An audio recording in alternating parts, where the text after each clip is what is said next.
Albertina, uma menina que ousou ser santa.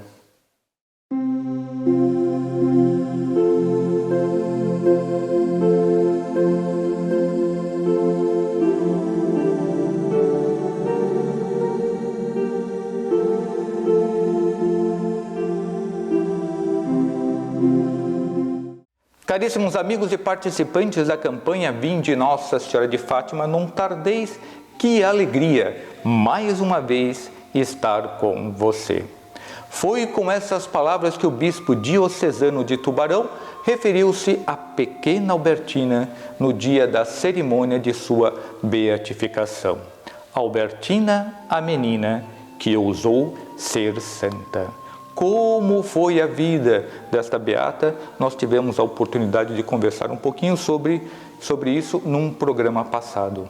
Hoje vamos falar sobre a morte desta santa.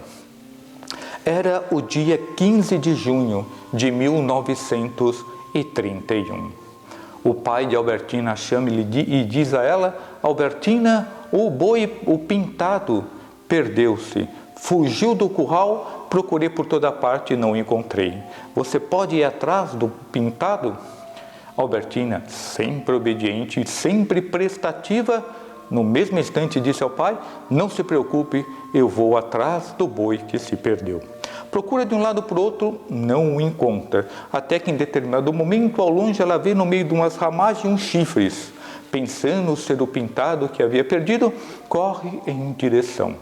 Qual não foi a sua surpresa que ao chegar viu que não era o boi que ela havia perdido. Era um outro boi que estava amarrado em uma carroça, justamente pertencente a Maneco, que estava ali colhendo feijão e colocando na carroça. Quem era este Maneco? Maneco era um homem que de vez em quando prestava serviço ao seu pai. Inclusive, Albertina, naquele mesmo dia, havia levado comida para os seus filhos. Era uma família muito pobre. Albertina, muito caridosa, sempre procurava ajudar aquela família. Mas Maneco era um homem não muito bom. Infelizmente, tinha péssimos costumes. Inclusive, já havia matado um homem. Tinha também violentado uma menina ali na vila. E ele, a tempo, estava querendo se aproveitar de Albertina. E ele viu naquele momento uma oportunidade. Albertina, então, despreocupada, pois conhecia Maneco, pergunta a Maneco: você viu o boi que se perdeu, o pintado? Maneco, então, percebeu naquele momento que poderia se aproveitar.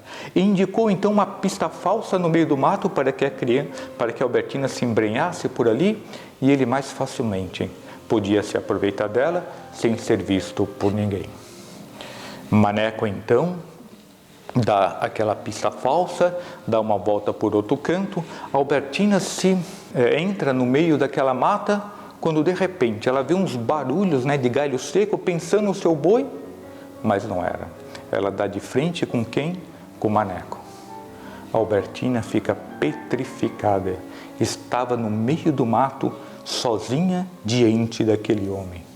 E aquele homem, então, diz para Albertina que queria satisfazer suas imoralidades e pergunta a Albertina se poderia se entregar a ele. Albertina sabia o que era o pecado, sabia que não podia ofender a Deus. Então Albertina energicamente diz que não porque isso é um pecado. Maneco não se convence, tenta então satisfazer os seus prazeres morais à força. Por todos os lados tenta agarrar Albertina, e Albertina então, com toda a força que ela tinha, começa a brigar com aquele homem. Com socos e pontapés, ela faz de tudo para defender a sua pureza, a sua virgindade.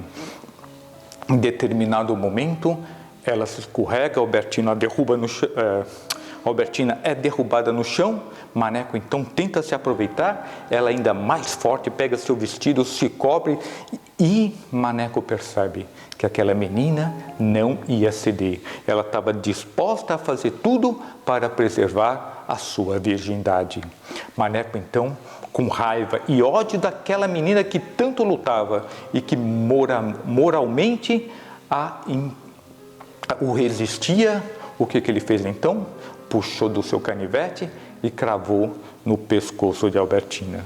Segurando ela pelos cabelos, fez um talho. E naquele momento, Albertina morreu.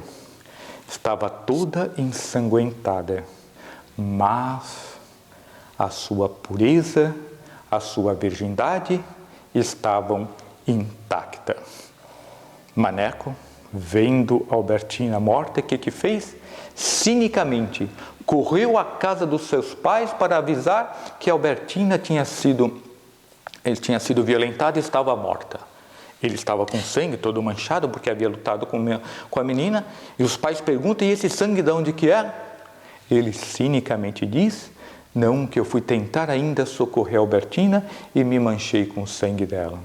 Os pais então, outras pessoas ali dali próximo, saem correndo em direção ao local que Maneco havia indicado e encontram de fato Albertina no chão. Quem nos conta é o próprio tio dela. Olha que impressionante. Diz o tio, encontrei o cadáver de minha sobrinha, deitada de costas, morta, com a garganta completamente cortada e as roupas todas ensanguentadas. O local do crime e ao redor do cadáver, tudo ensanguentado. Vi ainda que o lenço de Albertina, que trazia amarrado na cabeça, estava a mais de 1,5 metro de distância, preso a uma raiz. O chão estava todo revolvido, como sinal de ter havido uma luta. O pescoço tinha um grande talho, tendo já parado a hemorragia. Uma outra testemunha vai dizer, seu rosto estava sereno e calmo, como em vida. Parecia uma imaculada conceição. Tal era a paz e a serenidade que estava Albertina. Maneco então é perguntado pelas pessoas, você viu quem foi o assassino, quem matou Albertina, quem fez essa atrocidade? Ele cinicamente e mentiroso diz, foi um homem alto, moreno, de barbas, com chapéu assim, que estava procurando emprego aqui pela região. Ele foi por aquele caminho, não deve estar muito longe. Então se reúnem os 14 homens que se propõem a ir atrás desse homem, com cavalos armados, com facões e etc. Maneco vai à frente, dirigindo a todos. Em determinado momento, encontra aquele homem numa roça, onde há pouco havia conseguido um trabalho e estava ali limpando. Todos cercam aquele homem, o prendem e o levam para onde está o Albertina. Ele, de toda maneira, chamava-se João, esse homem, dizia que não tinha feito aquilo, que ele era inocente, que ele nunca tinha conhecido aquela menina. Leva então diante do corpo de Albertina e ele mais uma vez diz, jura que não foi ele. Entretanto, as pessoas o pegam e o prendem e esperam a polícia que chegaria, o prefeito 2 dias depois, que ia ver a situação e tudo parece que quem tinha matado Albertina era aquele João. No entanto, durante o velório de Albertina, uma coisa muito estranha estava acontecendo. Maneco, todas as vezes que se aproximava do corpo, o talho no pescoço de Albertina começava a sangrar. Vários começaram então a perceber e começaram a levantar uma suspeita. Será que não foi Maneco que matou Albertina? Por que não? Aquele homem se diz tão inocente. E começou então, de um lado para outro, as dúvidas e a desconfiança.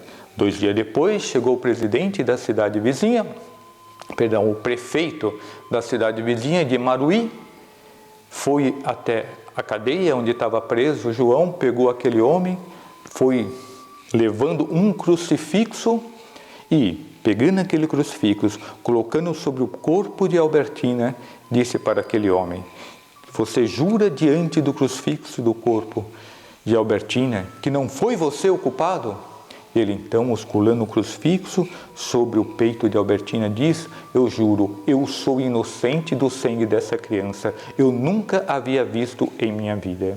Neste mesmo momento, Um sangue que estava escorrendo do pescoço de Albertina, milagrosamente se estanca.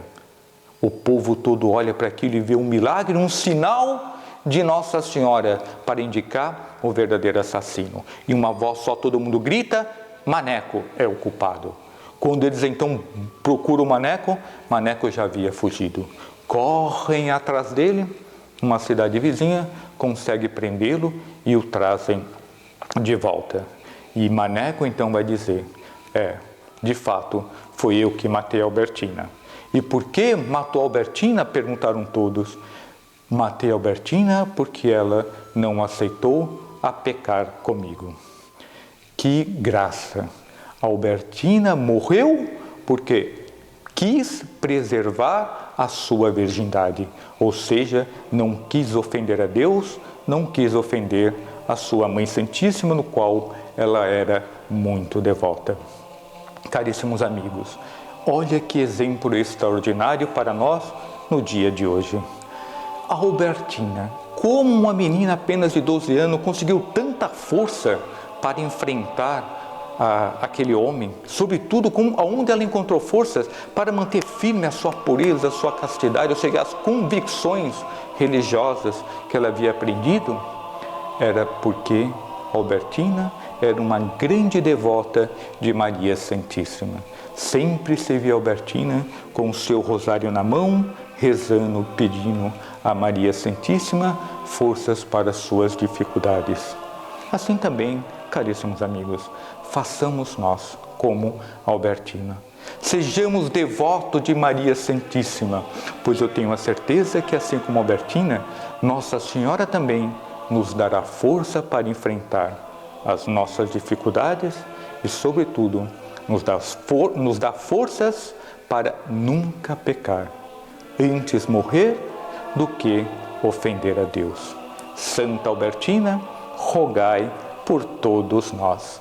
Em nome do Pai, do Filho e do Espírito Santo. Amém. E se você gostou, por favor, compartilhe com seus amigos essa história maravilhosa. Deixe aqui o seu like e até a próxima, se Deus quiser.